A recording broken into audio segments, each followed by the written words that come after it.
Beneath the cathedral hush of towering pines, where dawn dripped gold through needles still jeweled with dew, a girl once sculpted for ballrooms and fine china learned to vanish from the world. Her name was Isabella, though even she rarely spoke it aloud anymore. Names felt like a tether, and tethers meant chains. 7 years had stretched and hardened her into something wild. Her porcelain hands toughened to leather, her delicate figure shaped by hunger, by cold, by the unyielding patience of survival. She was only 17 when she ran into the night with nothing but a knife, her mother's poetry book, and the unshakable decision that dying beneath open sky was better than living as a prisoner in her father's grand, suffocating house. The forest had become both tomb and cradle, whispering lessons only those desperate enough could hear. Each crackling twig beneath her bare feet was a warning, each patch of berries a miracle. She stitched her existence out of silence, shadow and will. Winter gnawed her bones, but spring always returned like a quiet mercy. She had cried herself empty that first year, her sobs dissolving into the indifferent hush of snow until tears no longer came. After that she became something else. A ghost, the whisper of a myth settlers told in hushed tones, the wild Blackwood girl who defied death itself. Yet even in her fiercest solitude, Isabella clung to fragments of tenderness. A comb of pearl her mother once pressed into her hair. The remembered warmth of a lullaby hummed against her cheek. The fragile hope that life someday could mean more than mere survival. She whispered to rivers and to trees, not because they answered, but because she needed to remember what her voice sounded like. Healing did not arrive in grand miracles, but in the tiny act of waking each morning, breathing again, learning another secret the wilderness offered. And still, the shadows of pursuit never faded. Jeremiah Blackwood's men came season after season, their rifles flashing like iron teeth against the green. They scoured valleys, left posters in towns offering gold for her capture. She learned to vanish deeper, her camp hidden in hollows, no hunter dared linger. But the fear lived in her marrow, curling her spine each time silence broke too suddenly. 7 years of being hunted had sharpened her ears until even the shift of wind set her nerves aflame. It was on one such morning, when the forest seemed to hold its breath, that fate changed everything. She was kneeling at the stream, the icy water stinging her cheeks awake, when the air trembled with the echo of hoofbeats. Not the distant thunder of settlers' hunting parties, this sound was closer, heavier, carrying the rhythm of purpose. Her body went still, her knife already in hand. The birds had gone silent. Even the water's song seemed to falter. From between shafts of broken light stepped a figure unlike any she had faced before. He carried the mountain's silence in his stance, tall and still as an ancient oak, his braid heavy against his back, an eagle feather catching the sun. His eyes found her instantly, not with the startled curiosity of a man discovering prey, but with the piercing steadiness of one who had been searching all along. In that single, quiet glance, Isabella felt as though every wall she had built, every mask of invisibility she had worn, had been stripped bare. Her heart hammered, torn between terror and a strange, aching recognition. This was not a white hunter sent to claim her like livestock. This was Takakota, the Apache tracker whispered of in stories, the man whose footsteps read the earth's secrets as if it were scripture. His presence filled the clearing with a weight both dangerous and inexplicably protective. He held no chains, no cruel bargain from her father, only a piece of dried venison extended with calm patience, as though offering her a choice she had never been given before. In that suspended moment, the wilderness around them seemed to bend, waiting for her decision. 7 years of solitude had taught Isabella to trust nothing, yet something in the warrior's stillness unravelled the knot of fear inside her. The air pulsed with the possibility of a story larger than her exile, a path that led not only through shadows, but toward a future she could not yet name. If this moment speaks to you, if you feel the tremor of Isabella's heartbeat and the whisper of destiny in Takakota's gaze, linger with this story. Let it soothe you. Let it heal the ache of loneliness you carry, and if it stirs your spirit, I invite you, like a friend at the firelight, to leave a trace of yourself here. A like, a comment, a gentle subscribe.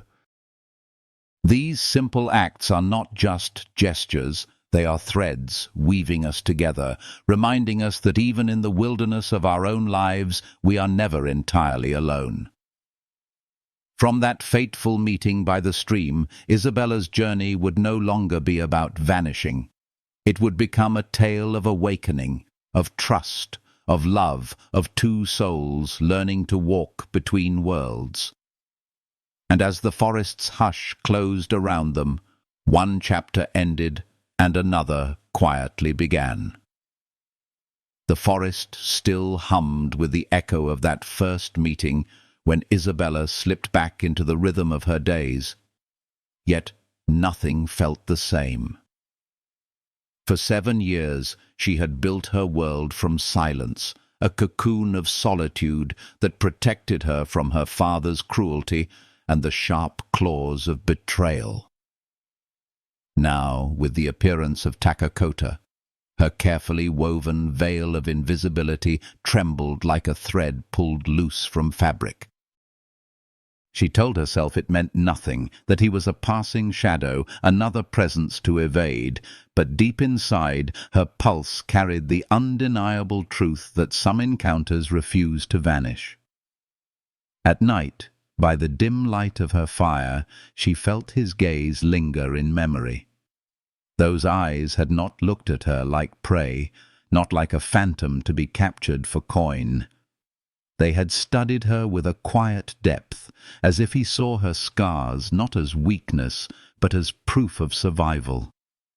She pressed a hand against the scar at her temple, the mark her father's ring had left when he struck her, and for the first time in years she did not feel only shame. She felt defiance, as if the scar itself had transformed into a crown carved by endurance. Takakota did not vanish like others had. His presence returned like the tide, patient, steady, inevitable. She saw him at the edges of the forest, sometimes moving with deliberate sound so she would sense him, sometimes still as stone, a shadow woven into the trees. He did not intrude upon her camp, nor attempt to claim her trust with reckless words. Instead, he offered respect in silence, an unspoken recognition that she was not simply a lost girl, but a woman who had carved her own existence out of the wilderness. When at last he spoke again, his words were shaped carefully, as though each syllable carried weight. "You live where others would perish," he said, his English tinged with the music of his people's tongue. "I wish to learn." The request unsettled her more than threats ever had. Men had always demanded, taken, forced her into corners where her voice was stolen. Yet here was one who asked, not for her surrender, but for her knowledge.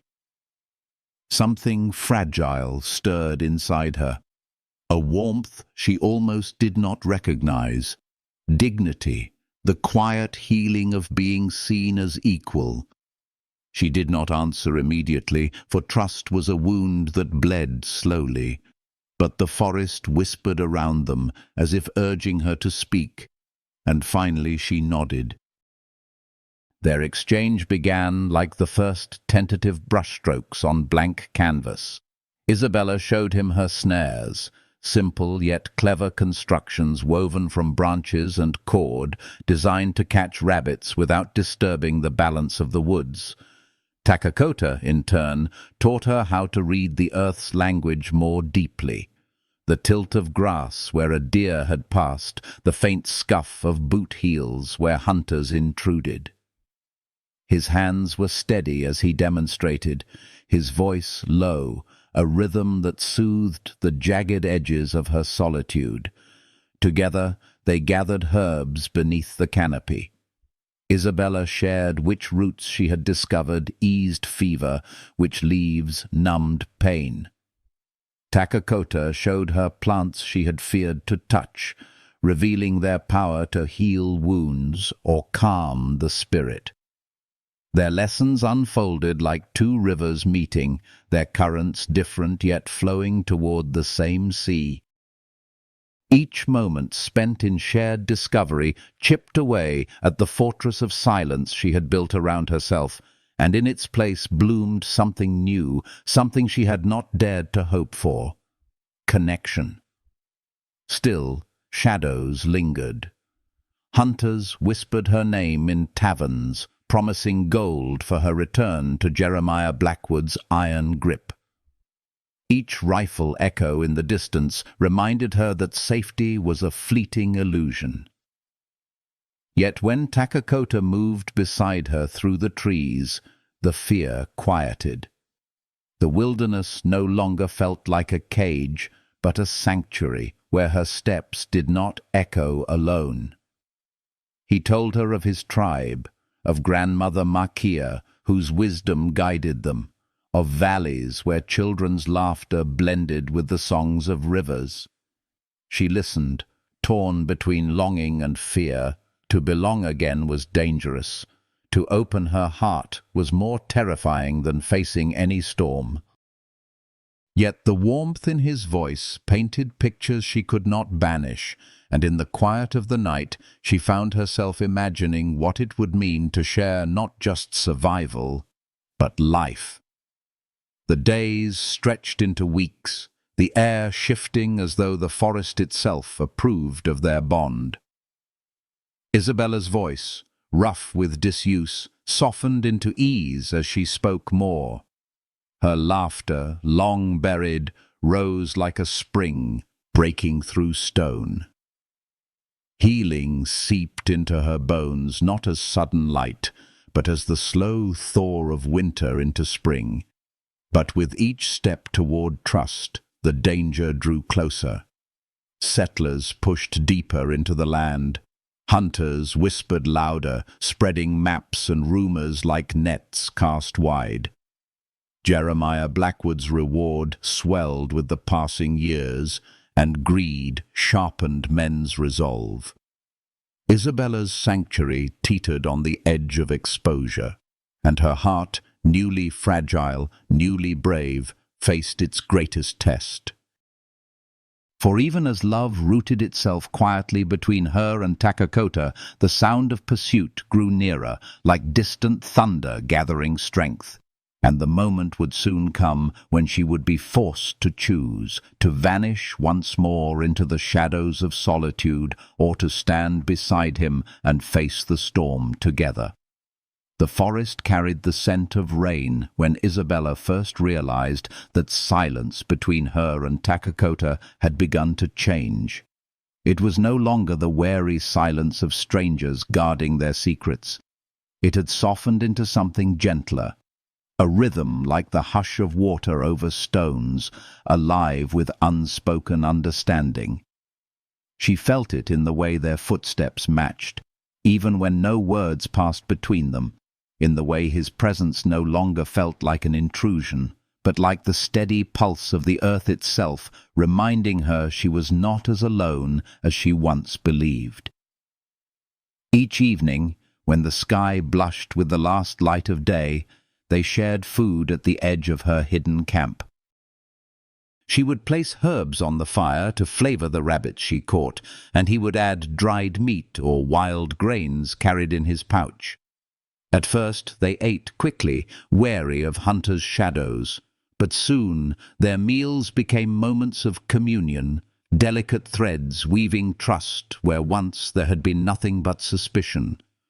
The warmth of the fire flickered against his face, carving lines of quiet strength that made her chest ache with something she had not felt in years, longing not only to survive, but to live.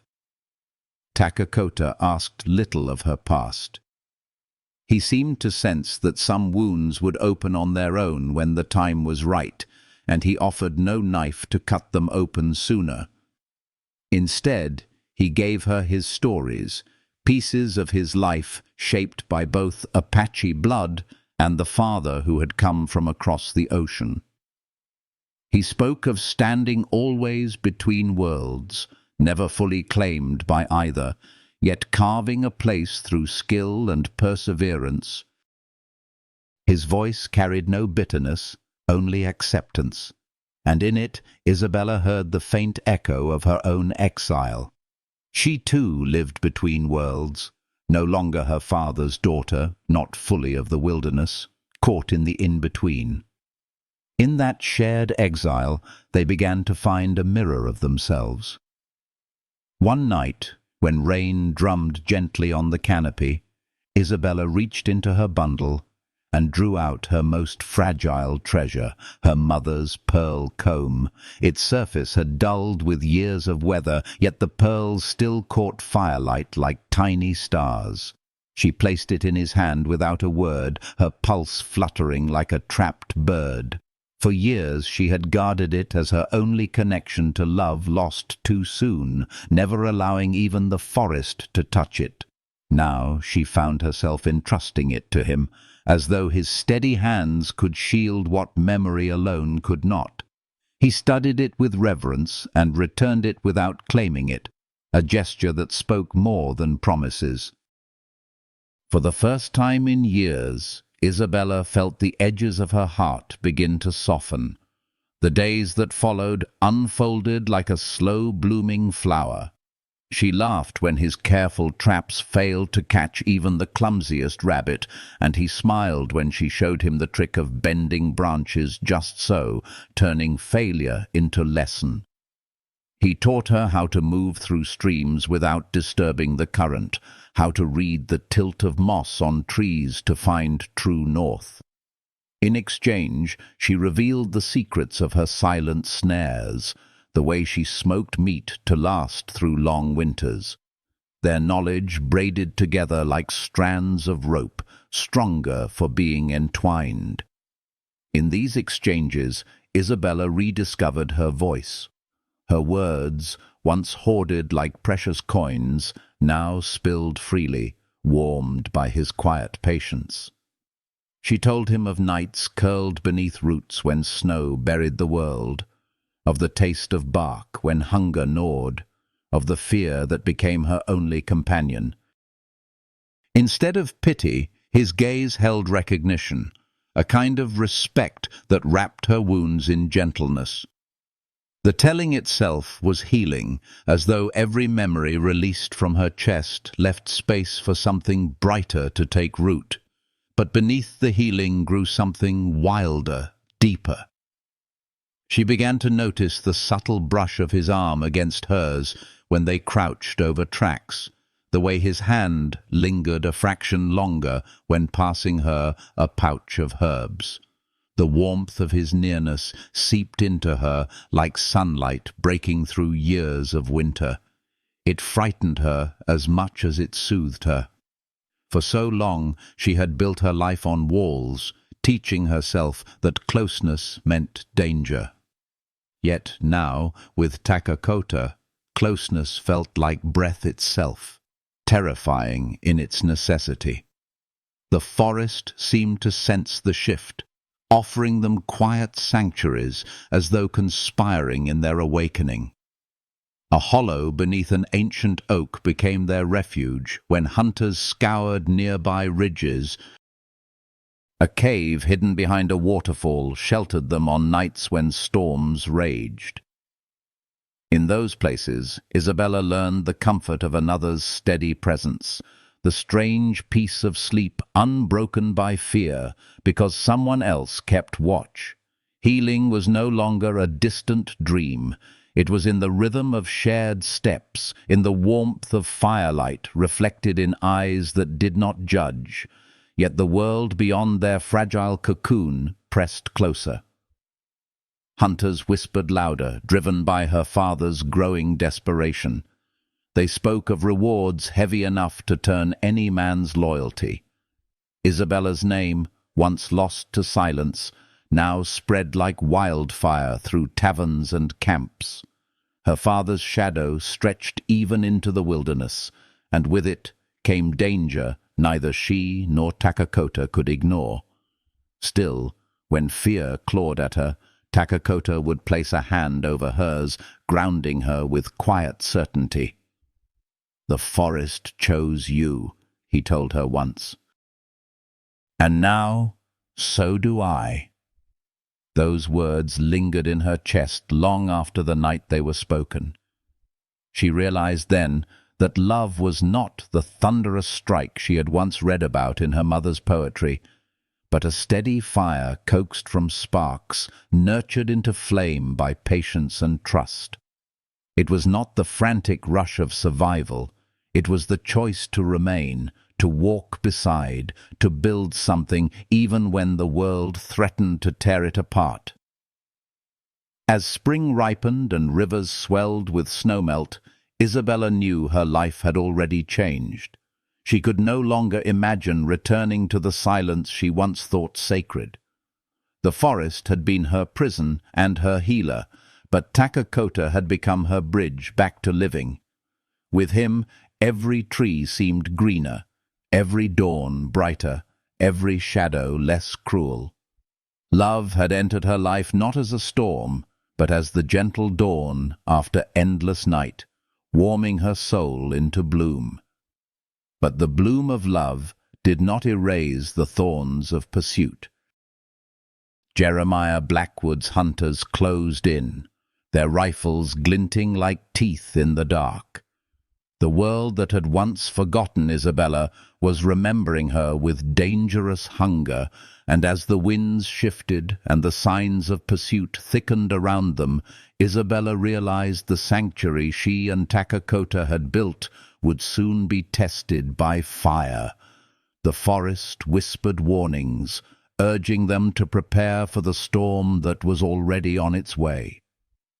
The first sign was the silence of the birds. Isabella knew the forest's language better than her own heartbeat, and when the usual chatter vanished, fear coiled in her stomach. She crouched low, pressing her hand to the damp earth. The air carried weight, an unnatural disturbance that whispered of men moving where they did not belong. She rose slowly, every sense sharpened, her knife already warm in her palm. 7 years of exile had taught her to vanish, yet now she was not alone. Takakota's shadow stretched beside hers, his eyes already fixed on the western ridge. "They are close," he murmured, though the forest itself had already told her. His presence steadied her, even as dread spread through her veins. This was not the usual threat of wandering hunters who lost themselves in the wild. This was organized, deliberate. And when the wind shifted, she heard voices, harsh, careless, filled with greed. She and Takakota slipped into cover, crouching behind thick brush as the men emerged. 6, perhaps 7, rifles glinting across their backs. Their boots struck the soil with the arrogance of those certain of reward. Isabella's breath caught when she heard her father's name spill from their mouths. Jeremiah Blackwood had tripled the price. $10,000 for her return, alive. Her blood chilled. The past she had fled was not finished with her. It had grown hungrier with time. One of the men crouched by the stream, examining the ground. His eyes narrowed at the faint trace of footprints, hers, Takakota's. Another spat tobacco juice, muttering that they were closing in. Their guide, a weathered man in buckskins, declared confidently that the Blackwood ghost would lead them to her camp soon. Isabella's chest tightened. The world she had built so carefully was unraveling. Takakota's hand brushed hers lightly, steady, commanding silence. She watched as he reached into his pouch, crushing herbs between his fingers. A sharp scent filled the air as he cast them toward the clearing. Moments later, the hunters gagged, coughing violently, eyes watering. "Apache tricks," one cursed, waving the others to move. Fear pricked their arrogance, and soon they stumbled away, leaving only trampled grass in their wake. Isabella remained still, every muscle trembling. Her father's reach was relentless. Even after 7 years, he would not allow her freedom. When she looked at Takakota, his gaze held no judgment, only truth. "They will not stop," he said softly, voice like stone. From his pouch, he drew a paper worn thin by handling. Isabella unfolded it with shaking fingers. Her own face stared back, soft and untouched by wilderness, framed beneath bold letters. Missing, Isabella Blackwood. Generous reward. The girl in the poster felt like a ghost. Her chestnut hair neat, her amber eyes free of shadows. She no longer knew that girl, yet her father hunted her as if she still existed. A fierce ache rose in her chest. She wanted to burn the paper, to erase that portrait, but Takakota's calm stopped her. "You must know," he said simply. "Your father's search has no end. The forest alone will not protect you." The truth pressed heavy against her heart. Her camp, her hollow beneath the oak, the carefully built snares and smokehouse, all would be discovered in time. She could flee deeper, abandon everything again, but exhaustion weighed upon her. For 7 years she had lived as prey. Perhaps survival now meant something braver than flight. Her eyes lifted to Takakota's. "What do you suggest?" she asked, her voice raw. "Come with me," he answered. "My people wait 2 valleys east. There you will be safer while we decide what must be done." The words terrified her. To leave her sanctuary meant surrendering control. To walk into a community meant facing the very thing she had fled. Eyes upon her, voices judging her worth. And yet, looking into Takakota's steady gaze, she felt something she had not known since her mother's gentle hand had brushed her hair. Trust. The choice carved itself inside her, like truth. She could not fight her father's empire alone. Perhaps, with this man, she might finally stop running. "I will go," she whispered, though her voice trembled. "Until the hunters leave. Then gather what you cannot leave behind," he said. "We travel by moonlight." When night came, silver light guiding their steps, Isabella carried little. Her knife, her water skin, the comb wrapped in oilcloth, and her mother's book, the fragments of a past that still anchored her. She looked once at her hollowed shelter, moss-covered, hidden, a place that had both saved and imprisoned her. Then she turned away. With each step beside Takakota, she felt the earth shifting beneath her. For the first time in years, She was not fleeing into solitude.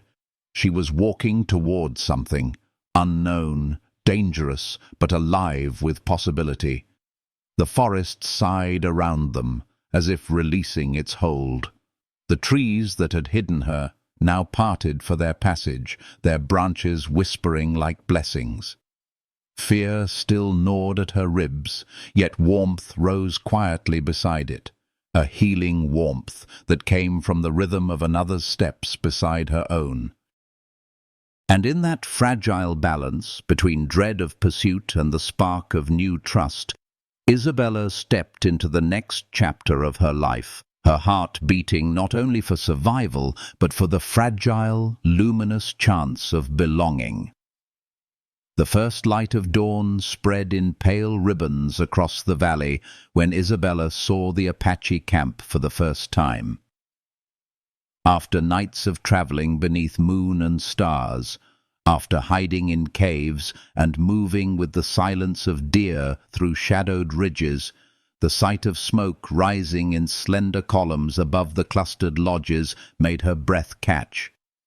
She had not stood among so many people since the night she fled her father's house, and the memory of that escape still burned raw. To step into this world felt like walking barefoot across fire, dangerous, unsteady, yet strangely warming. Takakota moved ahead with the confidence of one who belonged. His stride was quiet but purposeful, his tall frame carrying the quiet authority that Isabella had already come to know. Children paused in their play to watch him, their laughter fading into whispers when they noticed her pale figure following in his shadow. Women paused from grinding corn or tending fires, eyes widening at the stranger draped in a worn cloak of hides, her hair wild from years of neglect, her skin weathered into a story of its own. The weight of their stares pressed upon Isabella, every instinct urging her to vanish back into the protective arms of the forest. But then Takakota's hand brushed hers, not in possession, but in quiet reassurance.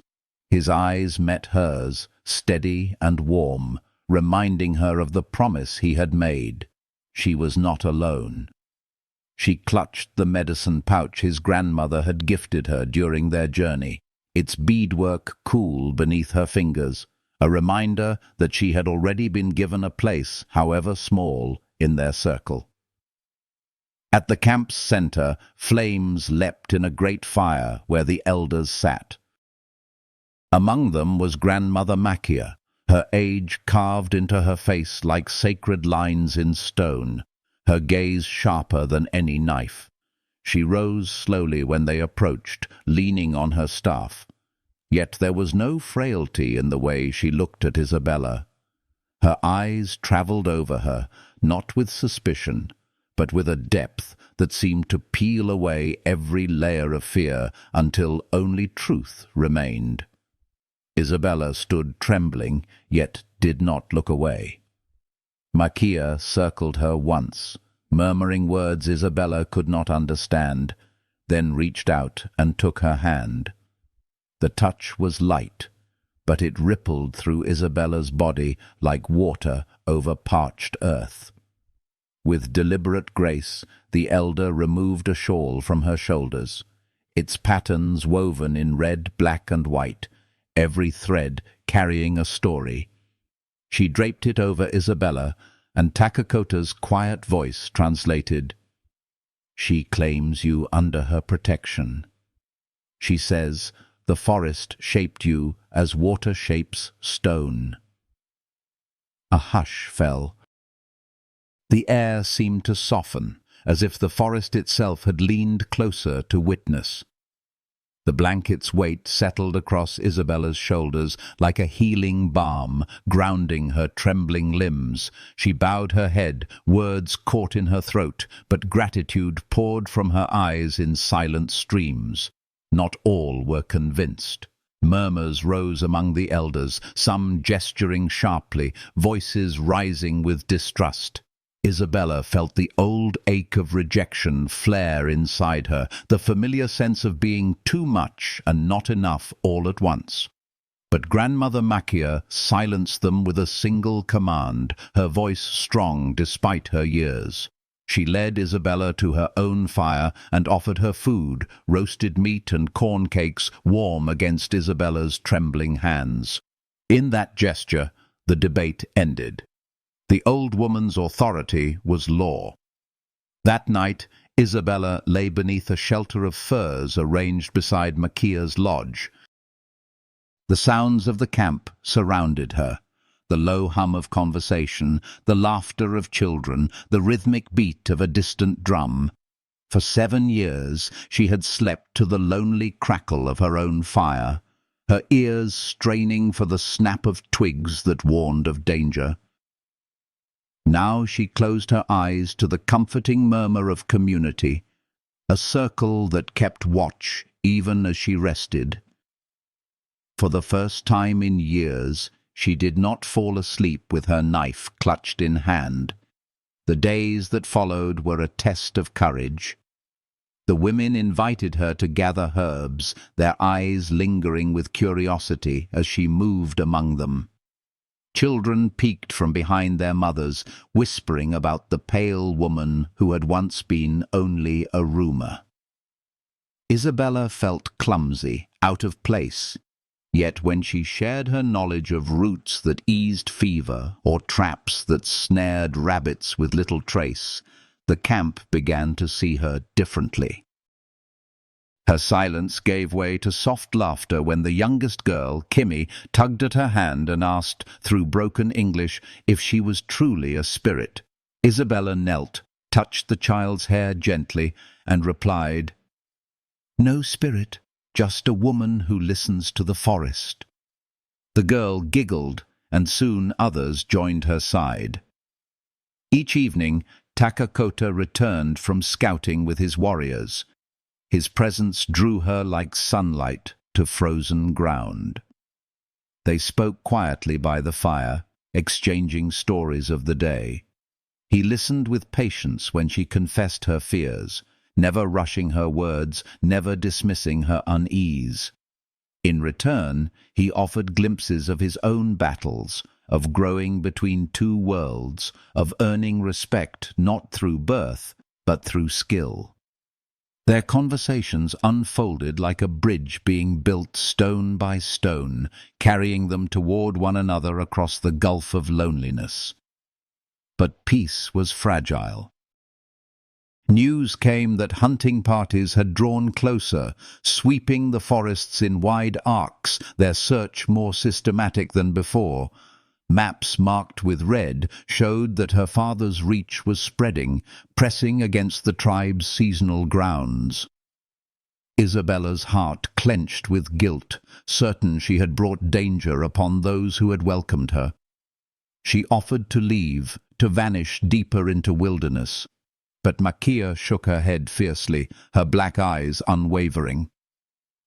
Through Kimmy's translation, the elder said, "The wolf survives through winter by staying with the pack. Alone, even the strong will fall. You are ours now. We do not abandon our own." The words sank deep into Isabella's bones. She had fled a world that treated her as property, a bargaining chip in her father's hands. Now, for the first time, she was claimed not as possession, but as kin. It was terrifying. It was healing. It was home. That night, when the council gathered to discuss the growing threat, Takakota spoke on her behalf. Isabella could not understand all his words, but she saw the way his voice cut through arguments, the way he placed his knife on the ground in solemn pledge of his protection. When the murmurs faded and the elders nodded in reluctant agreement, Isabella felt her throat tighten. No man had ever stood for her before. Her survival had always been her own, yet here she was no longer alone. As firelight flickered across Takakota's face, Isabella understood something that startled her more than the hunters ever had. She was no longer afraid of belonging. She was afraid of what her heart was beginning to feel. For love, like fire, could heal, but it could also burn. And already the flame between them had begun to glow. The night the truth of betrayal came to light. The air in the camp was heavier than storm clouds. Isabella sat close to Grandmother Machia's fire, her hands busy with herbs, when the young warrior stumbled back into camp with blood darkening his leg. His face was pale, but his eyes burned with shame as he confessed he had been ambushed by white hunters. They carried orders, not from nameless men, but from Jeremiah Blackwood himself. Isabella's father had doubled his search, offering gold and land for any who could deliver her. And worse, the hunters had spoken of an informant, someone within the Apache circle who had whispered the truth of her presence. The ground seemed to tilt beneath her. Her stomach clenched, as though every meal of the last days had turned to stone.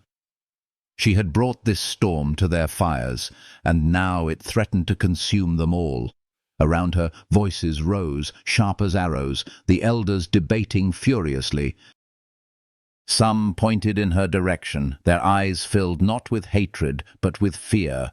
Fear that one pale woman's curse could unravel the safety of the entire tribe. For a heartbeat, Isabella thought they might cast her out. She felt the edges of her old solitude calling, whispering that it was easier to vanish than to stay. But then Takakota stood. His voice cut through the rising chaos, calm yet fierce, like a river that refuses to bow to stone. He spoke in the tongue of his people, words Isabella could not understand, but his meaning was clear in every line of his body. He placed his hunting knife on the earth before the council, a pledge of honor, of protection. The firelight danced across the blade as silence fell. Even the children stilled, wide-eyed, sensing the weight of his vow. When he finished, one of the young warriors, Chitan, stepped forward, his face shadowed with guilt. In a voice low but steady, he confessed. He had traded whispers of the pale woman for metal tools and whiskey. He had not named her, but his words had been enough. The betrayal settled over the camp like a poisonous fog. Chitan bowed his head as the elders delivered judgment. He would not be cast out, but stripped of his title as warrior, condemned to labor with the women until he could prove himself worthy again. For a proud young man, the punishment cut deeper than exile. Isabella's chest ached with a storm of emotions, anger at her father's unrelenting cruelty, sorrow for the division she had sown, gratitude for Takakota's unshaken defense.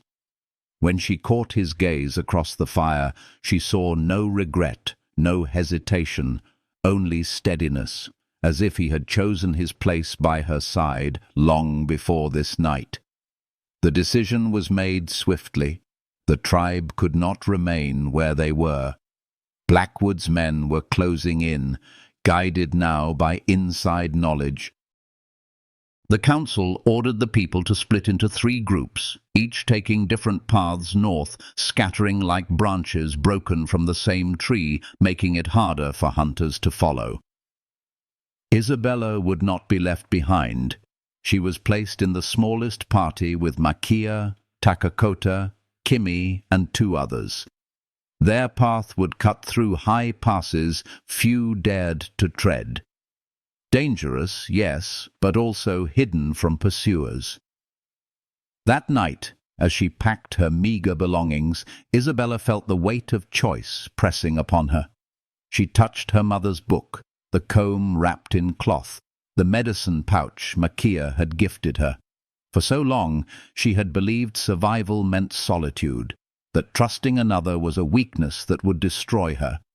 Yet here, surrounded by people who risked everything to shield her, she realized survival had changed its meaning.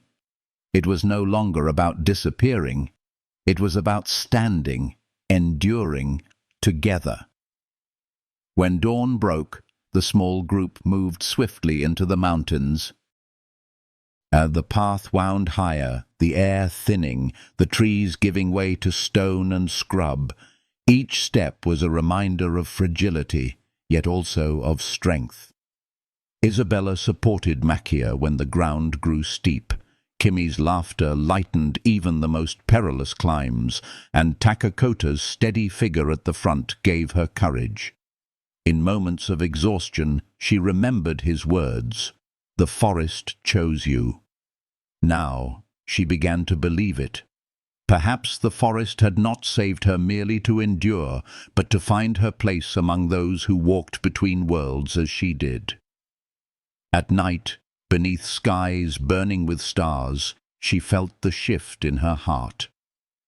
Takakota would sit near the fire, carving wood with quiet precision, and she found herself watching the strong lines of his hands, the calm set of his shoulders. The silence between them was no longer heavy with distance, but full with unspoken promise. Her heart, once a hollow space where fear echoed, began to fill with warmth.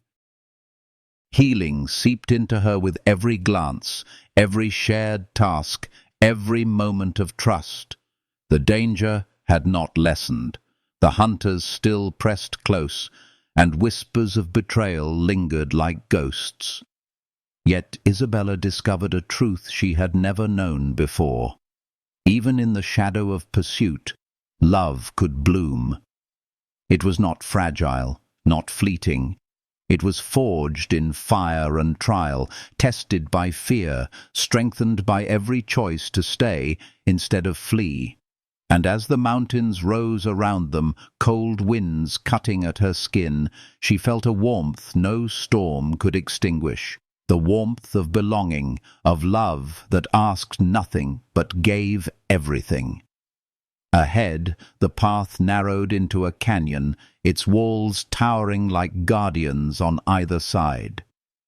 Takakota paused, waiting for her to draw closer. When she reached him, his hand brushed hers, steady and grounding. The contact was brief, yet it sent a ripple through her entire being, as if the earth itself had whispered, "This is where you are meant to stand." She met his gaze, amber eyes to dark, and for a heartbeat the world beyond them, her father's hunters, the betrayal, the endless flight, faded into silence. Only the two of them remained, standing on the edge of something vast and unspoken. The journey was far from over, but the truth had already been carved into her heart. She was no longer only a fugitive, no longer just a survivor. She was a woman stepping into her own strength, her own story, and with Takakota beside her, she felt ready to face whatever shadows still waited in the mountains ahead. The mountains grew sharper as the days bled into nights, jagged ridges slicing across the horizon like the teeth of some ancient beast. Isabella's small party pressed on through the high passes, each step echoing the weight of survival and choice. Snow still clung to shadowed gullies. The wind carried the bite of ice even in spring, and the air thinned until every breath felt borrowed. Yet Isabella moved with quiet strength, her body no longer fragile from years of solitude, but tempered into resilience. Takakota's presence remained steady at the front, his silhouette cut against pale skies, a living compass guiding them forward. By the third night, they found shelter in a hollow beneath an overhanging cliff. Isabella crouched near the fire, the flames casting soft light over her scarred hands as she mended the ties of her medicine pouch. The fire crackled with the rhythm of healing, its warmth easing the chill that had settled into her bones. Across from her, Takakota carved a length of wood, his knife strokes sure and patient. Each movement seemed part of him, precise yet unhurried, like the way he spoke, like the way he walked. She found herself watching him too long, too often, drawn not just to the strength of his body, but to the unshakable stillness of his spirit. When the others slept, Isabella lingered awake. The sky outside burned with constellations, the stars bright enough to pierce through the darkest corners of her memory. She clutched the silver comb hidden in her bundle, her mother's last gift, and felt the echo of fear twist inside her. Fear that this fragile bond, this growing love, would be ripped away like everything else she had ever cherished. She thought of Jeremiah Blackwood, relentless as the storm, his shadow stretching across valleys and rivers, hunting her not for love, but for control. The thought hollowed her chest. Yet when Takakota shifted closer, laying his carved piece of wood beside the fire, the storm inside her eased. He did not speak, but his presence was a balm, steadying her the way a tree roots against the wind. Healing seeped into her not as sudden revelation, but as the slow realization that she was no longer walking alone through an endless wilderness. Days later, the signs of pursuit grew clearer. Boot prints gouged the soil, the crushed remains of fires marked with tobacco ash. These were not wandering hunters. They were men guided by knowledge of the land, driven by greed and Jeremiah's gold. Takakota's jaw tightened as he studied their trail. "They are many," he said quietly, "and your father himself walks among them." Isabella's breath stilled at the words. For years she had imagined him as shadow, as memory, as the echo of rage in her mind. Now the truth rose before her. He was flesh, he was near, and he would not stop. The decision came swiftly. They would take the hidden path through Eagle's Nest Canyon, a place spoken of with reverence and fear. Grandmother Makia's eyes burned as she gave her blessing. Her voice carried on Kimmy's translation. "The canyon will test you. It will reveal your deepest fears and your deepest strength. Walk with courage, and you will emerge changed." Isabella touched the feather Takakota pressed into her palm. A talisman bound with turquoise beads, worn smooth from generations. Its softness steadied her. Its weight reminded her she carried not only her past, but the promise of a future. The canyon's entrance swallowed them whole. Stone walls rose like cathedral spires, narrowing into passages where only one could pass at a time. The air was heavy, humming with something older than time itself. At first, Isabella heard only her own breath, her own heartbeat. Then came the whispers. They brushed against her ears like ghostly fingers. Her father's voice commanding, her mother's cry as she fell, her own younger self sobbing in the dark halls of Blackwood Estate. She stumbled, trembling, but Takakota's hand brushed her back, grounding her with a whisper of touch. "The voices lie," he said, low and steady. "Do not give them power." Every step became a battle. Shadows danced at the edge of her vision, her father's figure looming, his words poisoning the air. Yet the feather in her palm pulsed with warmth, reminding her of roots, of love, of resilience. And through it all, Takakota remained behind her, his presence a shield, his voice anchoring her when fear threatened to consume her. "You are not his," he told her when she faltered. "You belong only to yourself, and to those you choose." The words sank deep, as healing as fire's warmth on frozen skin. When at last they reached the sacred pool at the canyon's heart, Isabella knelt and stared into its still surface. The reflection that met her eyes was no longer the terrified girl who had fled 7 years ago. Her face bore scars, her hair wild, her body lean and strong, but her eyes, her mother's amber eyes, burned with a fire that had survived storms, winters, and hunts. She realized then that survival had never been her curse, it had been her gift. She had not been running to escape her father, she had been running to find herself. The canyon trembled as her father's men pressed closer, their shouts echoing in the distance. But Isabella no longer felt the cold grip of prey. She rose, Takakota's knife at her hip, the feather warm against her skin, her heart steady with the knowledge that love had taken root within her. She was no longer the girl who vanished into the forest. She was a woman who had endured, who had chosen, who had begun to heal. And as she turned toward the passage beyond, Takakota's gaze met hers. In the silence, something passed between them. An unspoken vow forged not in words, but in the rhythm of survival, in the quiet fire of trust. They would face what came together. The canyon, the hunters, Jeremiah Blackwood himself. Whatever shadows awaited, Isabella knew this truth with certainty as sure as the mountains rising above her. She was not alone anymore, and that knowledge was her greatest strength.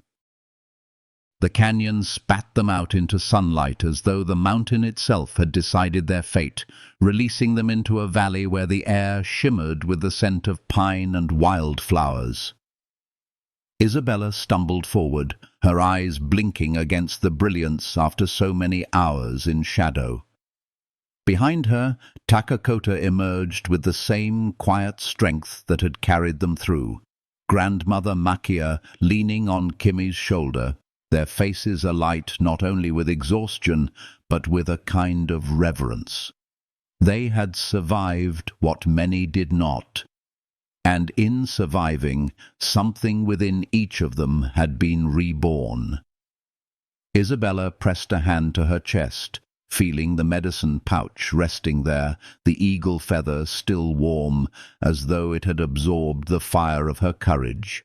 She thought of her father's face, sealed behind walls of collapsing stone, his voice silenced by forces older than greed.